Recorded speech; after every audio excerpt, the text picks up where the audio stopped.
Hello dear children, welcome you all back to science class. We have learned in our last class about push and pull. So we have understood that when we push an object, the object moves away from us. While when we pull an object, the object moves towards us. We have also learned that a push or pull on an object is known as force. In today's class, we are going to learn about the effects of force. There are 5 different effects of force. Now, as you see here in this picture, you can see that a ball is at rest. Now, you all know how do you play football, isn't it? Yes, when you kick the ball moves forward. So initially the ball was at rest, that is, it is a stationary object. But when you kicked the ball moved forward, which means you are applying a force on the ball in order to make it move forward. Same is the case here as you see here in this picture. Toy car that is at rest. Here you can see that a boy is applying a force on this toy car so that it makes the toy car to move forward.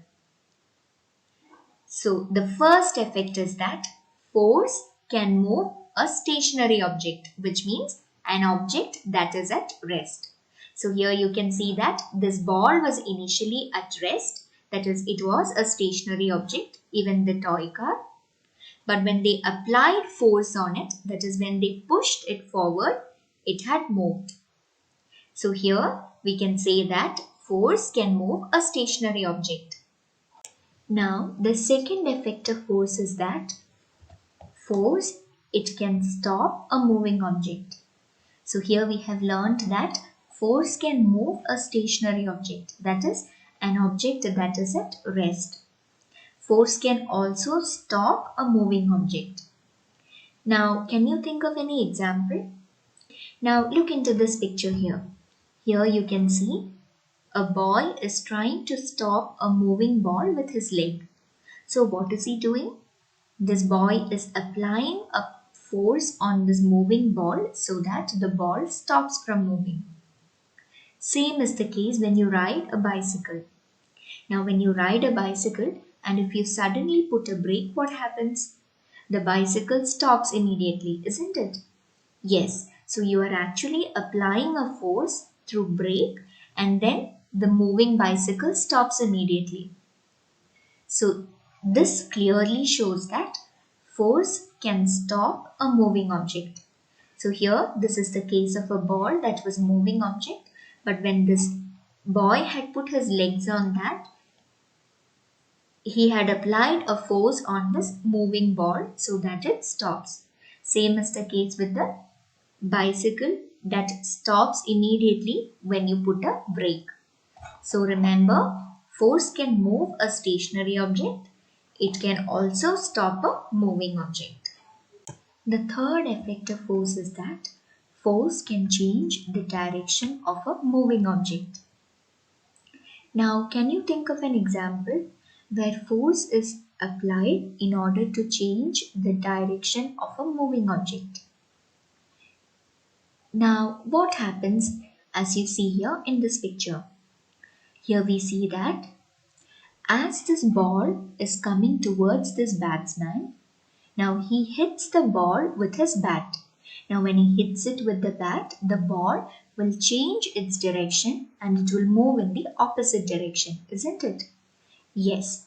So this clearly shows that the batsman had applied a force on this ball so that the ball had changed its direction from one place to another. So here we see that there is a change in direction of a moving object. So this ball was a moving object. Now when this force was applied by this man using his bat on the ball had changed its direction.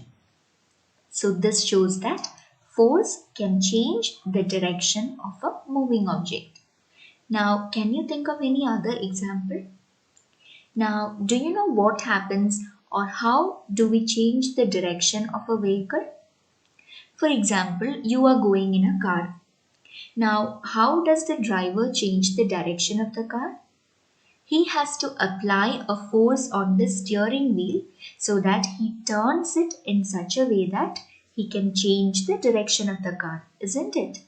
Yes, so he is applying a force on the steering wheel, and by applying the force, he can change the direction of the moving car. So again, it shows that force can change the direction of a moving object. The next effect of force is that force can change the shape of an object.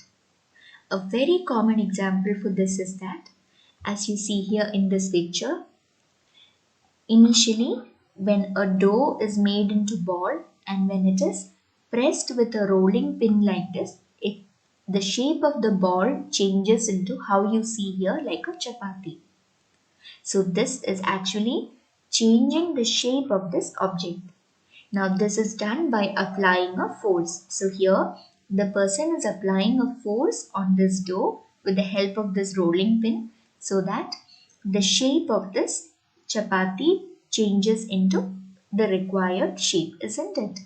Yes. So can you now think of any other example wherein we apply a force to change the shape of an object? Yes, we do that with air-filled balloons. Now what happens when we press an air-filled balloon? The shape of the balloon changes, isn't it? Yes. Now same is the case when you squeeze out toothpaste from a toothpaste tube. Now what happens when you squeeze it out? The shape of the toothpaste tube changes, isn't it? Yes, so this clearly shows that force can change the shape of an object. The last effect of force is that force can change the speed of a moving object. The best example for this is that increasing the speed of a bicycle. Now, when you ride your bicycle, how do you increase the speed of it? You need to pedal hard, isn't it? Yes. Now, how do you pedal hard? We need to apply more force on this pedal so that it moves much faster. Now, as you see here in this picture, we can also increase the speed of this swing by applying more force on it, isn't it? Yes. So this shows that force can change the speed of a moving object.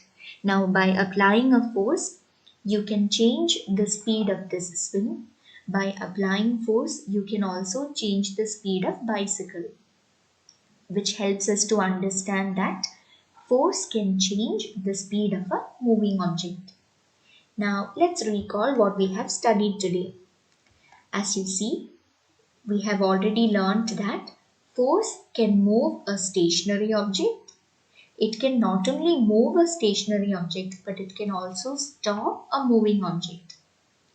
Then the third effect that we have studied is that force can change the direction of a moving object. It can change the shape of an object. It can also change the speed of a moving object.